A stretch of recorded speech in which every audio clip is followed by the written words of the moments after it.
ئیمپراتۆری سیخۆی ئەو کەسەی وڵاتێکی بەبێ خوێن ڕشتن بەگرتدا. هەندێک مرۆڤ لە ژیاندا پارە دەخەنە خزمەتی خۆیان، بەڵام هەندێک کەس لە ژیاندا خۆیان دەخەنە خزمەتی پارەکانی. لە شوێنەوەی ئەوان پارە بەدەست بهێنن ئەوە پارە ئەوان بەدەست دەهێنێت. دوای ئەوەی سوپای وڵاتی نەمسای تووشی هەرس کرد بە سیخوڕیکردن، ڤیەنی پایتەختی کردە ژێردەست و ئیستیعماری فەڕەنسا بەبێ خوێن ڕشتن. دوای سەرکەوتنی لە کارەکەی ناپلیۆن بۆناپارت ناسناوی ئیمپراتۆری سیخوڕی پێبەخشی، بەڵام ئەو چاوی لەوە بوو لە پاداشتی کارەکەیدا پۆست و پێگە لە فەڕەنسا وەربگرێت. بەڵام ناپلیۆن بڕای وابوو پاداشتی هیچ سیخوڕێک نابێت پلە و پۆست بێ، بۆ هەر سیخوڕێک تەنها پارە و زێڕ هەیە. ئەو بۆچوونەی ناپلیۆن لەوە سەرچاوی دەگرت کە هیچ سیخوڕێک تا سەر ناتوانێ وەفادار بێت و ئەمانەتی بخرێتە بەردەست، بەڵکو تەنها پارە بۆ ئەو بەسە.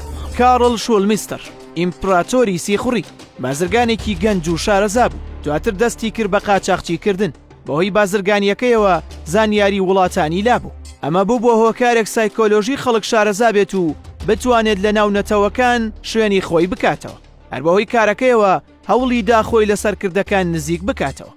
ناپلیۆن بۆناپارت بەردەوام بە دوای سیخوڕی بەهێزەوە بوو، چونکە ئەو بڕوای وابوو بوونی هەر سیخوڕێک یەکسانە بە چەند هەزار کەسێک. بۆ داگیرکردنی ڤیەنای پایتەختی نەمسا هەوڵ دەدات کارڵ شۆڵمستەر بەکاربهێنێت. بۆ مەبەستە بە تاکتیکێک ئەو بازرگانە لە فەڕەنسا دەردەکرێت و فەرمانی گرتنی بۆ دەردەچێت. ساڵی 1804 ڕوودەکاتە وڵاتی نەمسا. لەو کاتەدا خەریکی بڵاوکردنەوەی زانیاریە لەسەر وڵاتی فەڕەنسا. ئەمە دەبێتەوە هۆکارێک تا لە ناو خەڵک و کاربەدەستانی نەمسادا بایەخی پێ بدرێت. دوای ئەوەی لە ناو سوپای نەمسا توانی شوێنی خۆی بکاتەوە و بەرپرسیارەتی وەربگرێت، دەستی کرد بە گەیاندنی زانیاری ناڕاست لەسەر فەڕەنسا و سوپاکەی. بە کاربەدەستانی نەمسای ڕاگەیاند هێزەکانی فەڕەنسا لە ئێستادا تووشی شکستی گەورە بوون. ناڕەزایەتی لە ناو هێزەکانیاندا هەیە و بەرەو پاشەکشە و تێکشکانن، بە هیچ جۆرێک توانای مەترسی خستنە سەر ڤیەنای پایتەختیان نییە.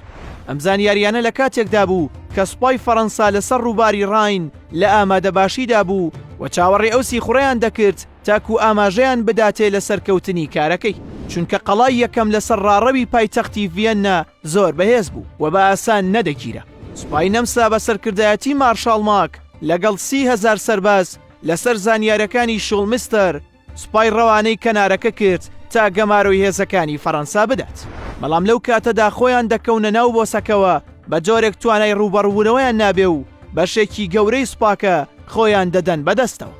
فەڕەنسا دوای کەوتنی سوپای نەمسا توانی وڵاتەکە داگیر بکات، ئەگەرچی ناپلیۆن پارەی دەبەخشی، بەڵام شۆڵمستەر چاوی لە پێگە بوو. لەو کاتەدا ناپلیۆن ڕەتی دەکاتەوە هیچ سیخوڕێک بەدەر لە پارە شیاوی پۆست بێ. پۆست و سیخۆڕ دوانەیەکی لێک دوورن، گەرچی لەو کاتەدا توانی پارەیەکی زۆر بەدەست بهێنێت، بەڵام لە کۆتاییەکانی تەمەنیدا لە ساڵی 1853 بە هەژاری کۆچی دوایی کرد.